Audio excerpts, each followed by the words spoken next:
Hey, howdy, how's it going? I am not gonna lie, I don't really know exactly how to go about explaining all of this. And I've held out. I haven't really said anything. I haven't made videos on every, minuscule thing over time. I'm kind of just bunching it all together. So if you haven't seen anything lately on Overwatch, or you want someone else's opinion or something along those lines, I'm here for you. I wouldn't say Overwatch is in a bit of a tough spot, but I would say that Overwatch is kind of in this area of like, people who don't really play it are the people who've played for a while, they don't like how they've been treated, and just newer players who haven't gotten the hang of it. And I feel like a good reason as to why a lot of people don't really like it, or it feels different, or maybe, the newer players have seen gameplay but they never played because they didn't want to buy it, or players who have been playing for a very long time don't like how it is now. There is one overall thing. And to segue into this point, if you don't want to know exactly every single thing that I talk about, there's chapters down here. I got my little finger pointing down, you see it. But to get into my next point, 6v6 to 5v5. Obviously, between Overwatch 1 to Overwatch 2, we went from one extra player on each team to now less than that. It's 5-5.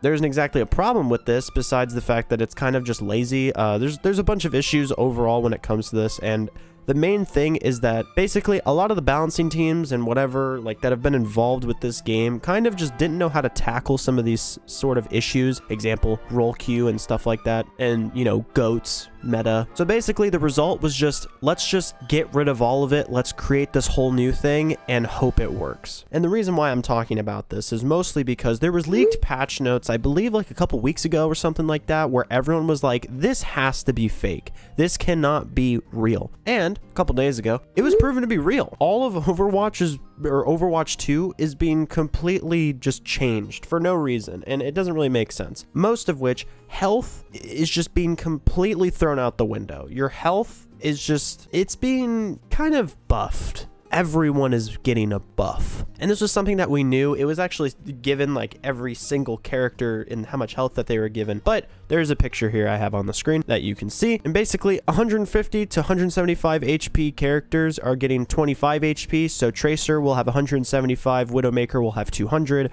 that sort of thing. Heroes with 200 to 300 HP are getting 50 extra HP, which means that I don't know exactly if they're going to change it fully. I didn't see the leaked patch notes version, so not really that worried about it. Kind of messed up my words, but it doesn't matter. This means that like a lot of characters are gonna have a lot of health now, so I don't exactly know what the game plan is for this. It doesn't really make sense. Example, tanks are getting 75 to 100 more HP, and this just, I don't understand this. I don't understand the obsession with just buffing the health. That's not what people wanted. That's not what anyone wanted. They kind of just wanted the support role to be, kind of toned down a little bit, maybe balance it so that tanks can receive more healing than DPS or whatever. Like, there are multiple ways to go about it, and they went about it in like the worst way possible. On top of that, everyone has gotten role passives, which you can see in this image right here. Basically, it's just everyone can heal now. Everyone receives healing, and damage can make it so that you receive less healing, which I don't really know how to feel about that. I guess that's a good counter to people being mercy pocketed in a way, but at the same time, it's like, I do not get this. And the tank roll wasn't really touched, besides receiving you heal for 20 HP every second, being out of cover for 5. This doesn't really affect tanks, I would say. It would benefit someone like Ball as an example, but Ball can go and find his own heals. I don't really know. I just don't know how to feel about all of this, to be honest. On top of this, you can see in this image right here, projectile size changes. Basically, everyone's projectile is just larger. Doesn't matter if you're hit scan, doesn't matter if it's an actual projectile. Everything is kind of just, I don't know how to put it. You can see in this image, I'm not reading all of this out, but it's kind of crazy to me. Doesn't seem valid. It doesn't make sense. It kind of, it just allows worse players to be, a little bit better, and really good players to just get that, like, they're getting steroids. But that was pretty much, the main leaked stuff for these patch notes. And on top of that, stuff that was talked about by, Blizzard blog posts, all that shit, is a competitive rework, I guess. Basically, in this new season of Season 9, your rank is going back to 0 pretty much. I believe if you are in the middle, you don't go down as much. If you're very, very high up, you have to climb back up. I don't exactly know the way that they said this. I saw something about it, but it was like, I don't know. It doesn't really make sense. In this picture right here, you can see that there's a bit of like a loss streak, win streak. There's calibrating, doesn't really know where you fit. There's uphill battle. You know, in this picture, what I got from this was if you were favored and you won, you actually lose it. You lose your points or whatever. And I don't know if winning also like contradicts that in a way, but I'm not gonna lie to you, this is the in-between. This is better than cards, this is worse than SR, so you take it as you will, I suppose. And on top of that, we have rank progression, which you can see in this picture right here. I'm not gonna lie, this is what we wanted. This is what people have wanted for a very long time. You kind of had placements originally when the cards first came out, because then you did all 5 and then you finally got your rank, but you didn't actually know where you were going. This right here is how it should have been for a very long time. It shows you when you lost, shows you when you won. Games like Siege don't do this anymore, and Overwatch for a little bit now, so it's been a little frustrating to play because you don't really know where you're supposed to be. And on top of that, we have a new rank entirely. I could not find this exactly, but I believe it got rid of top 500. Champion is just a whole rank in and out of itself, which is cool. I'm pretty about that. So this kind of separates the good versus the somewhat good. If you don't understand the main complaint here of champion to top 500 to GM1 to all of that, basically with the introduction of Overwatch 2, the main problem that I have noticed is that you either have people who are on your team that have only started playing Overwatch 2, and then you have people on your team who have been playing for years and years in Overwatch 1 and then converted over.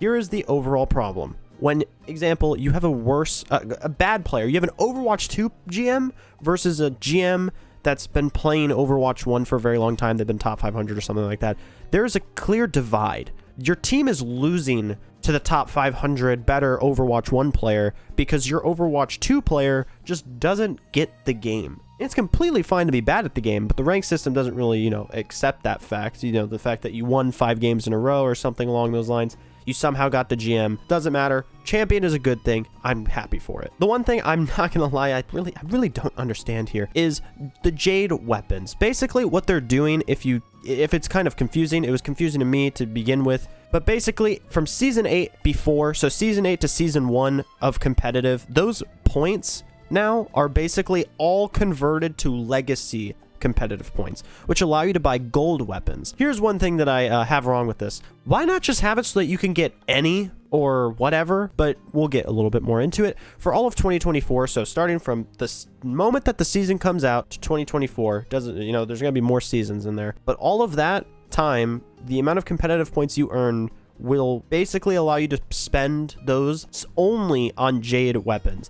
I'm not gonna lie to you, these Jade Weapons, when I look at this every time, it reminds me of a green skin or whatever for Doomfist. It's specifically this one. I'll have to make sure to find it because it just looks like this. The Jade Weapon only looks like this. I've kind of noticed some things. I might find a picture of it or something along those lines, but basically there was like pictures that I've seen where the green can kind of be a little bit aqua, got a little bit shine to it. Jade just kind of seems like a skin. Like it kind of seems like if you were to have Echo's skin in a way, but you remove all the cool features and you just give it a color. Like it's a camo. That's really all you're adding. And the gold is different because it's much fancier. That isn't the case for this. So I don't understand it. And then one thing to also, you know, take note from all of this is that at the end of the year, all of those points that you earned during all of 2024 gets converted into legacy. And then I believe you can get gold ones. I don't think you can get the Jade Weapons though. Now, besides, you know, competitive reworks and leak patch notes, we got the Battle Pass, okay? Battle Pass looks all right. One thing I am kind of excited for that, you know, it's kind of just being pushed in here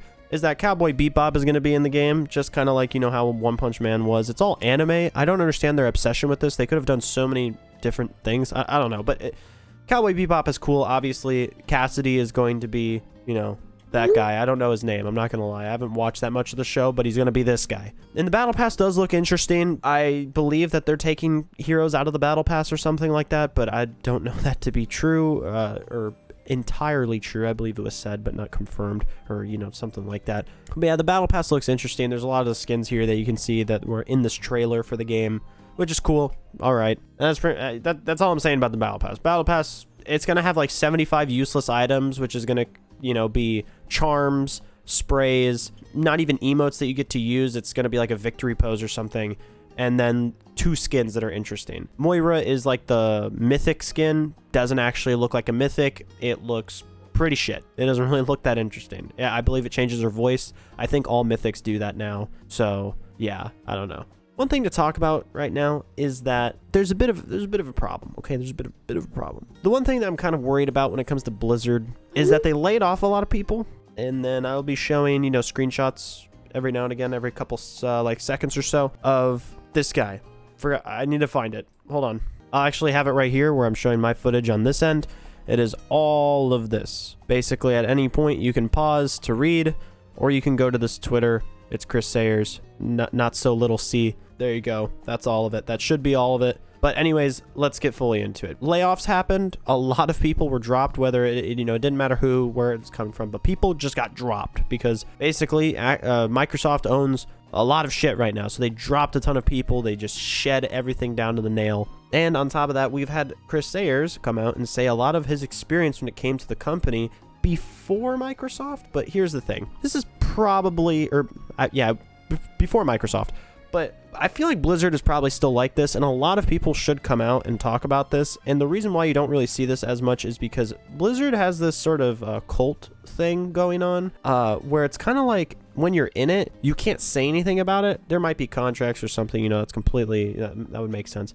But it's kind of like that fear of losing your job, even though a lot of these people are very talented and could absolutely find something somewhere else. We're not talking about the economy here, but, you know, logically, that is possible. But with all of what he had said, I read all of it. You know, it was very interesting read, very interesting. And what I do have to say is that this is probably a norm for Blizzard, and it's scary because that means that a lot of people aren't passionate, which means that there's not really great ideas happening when it comes to, you know, Overwatch, because they're not really, you know, coming up with a lot of shit. It's kind of like being forced to do something. It's scary. I don't really want to get fully in depth with it, but just know that I'm glad that he's not working there anymore, and he decided to, you know, quit. And then one thing also that I saw, looking through all these blog posts, you can see I had a few of them open after the past couple days. They've been posting them. They talked about specifically an update to discouraging leavers.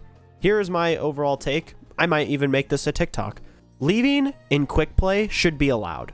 I don't give a shit if that affects your game. Ranked is a serious game mode, okay? The fact that quick play now is named to unranked is a joke. It does not make sense why it should be taken so seriously. It's just quick play. I can leave, get in another lobby eventually, or something along those lines. On top of that, when I join a new game and it's already been going and the game is about to end, I should be allowed to leave. You can actually receive a penalty because of that. But understand this, I believe it's an hour max that you can actually receive of like a penalty. If I leave and you give me a penalty, I'm getting off. I'm not going to sit there and play because your game is not worth it. Get rid of leaving penalties. It does not do anything. It makes sense for competitive. It does not feel justified for quick play. Thank you. That's all. But yeah, there's just a lot of stuff going on with this game right now, and I don't really know exactly how to feel. And it's kind of like, I'm interested. I've gotten some friends that are interested in playing because they're, you know, stuff's changing right now, so that's great. I get to get some people into it. But I do have to say is I'm worried because we don't even know what potentially the next hero could be, which is in another season, so a couple months. And there's just a chance that this game could really, you know, hit the shitter, and that's scary because this game could be really, really good as most games, but this game being live service is just it's a hindrance. Everyone can admit that. Overwatch 1 was amazing. The loot box system was pretty good, and you could have gotten like 30 boxes in a week. Like if you just played every day, every now and again, that system is so much better. I do have to admit, like, it was so much better. I do not want the shop. The shop is terrible. But yeah, that's really all I have to say. I just want to kind of give an update, you know, let people know that I am paying attention to it and that, you know, I am here. I'm vocalizing myself now. And if you don't really, you know, like what I had to say, that's, you know, if I did say any sort of opinion, I'm just kind of giving news here. But if you didn't really like anything I had to have said, or you did like some of it, you can comment it down below. Completely up to you. You don't have to. If you don't want to comment anything, or you're not really wanting to leave, you know, positive or hate, just comment pineapples. That'd be great, honestly. Make sure to like the video and also, you know, subscribe if you want to see more content from me on Overwatch. I will be posting more on this and some other games that you have seen on my channel. But other than that, I hope you have a great day. Hope you have a great night, evening, weekend, weekday, you know, middle of the month. Could be the whole month, the year, week, you know, whenever. It doesn't really matter. I hope it's great for you, though. That's going to do it for this video, guys. See ya.